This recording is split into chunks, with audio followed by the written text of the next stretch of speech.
Jag tror att vi har olika grupperingar, så att säga, som en del organiserade som de som är runt Reza Pahlavi, med stöd av Israel och USA och deras naturligtvis kontroll över sociala medier.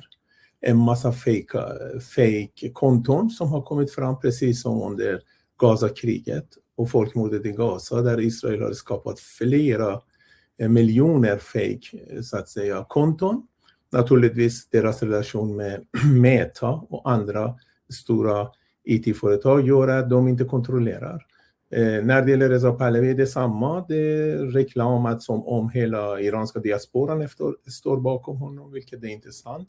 Sen har vi en grupp med liberaler, vänster, som kanske är lite glada, eller inte kan man säga glada, tillfredsställda att den andliga ledaren eller Khamenei är död, men emot att det skulle ske genom en utländsk, så att säga, ingripande i Iran.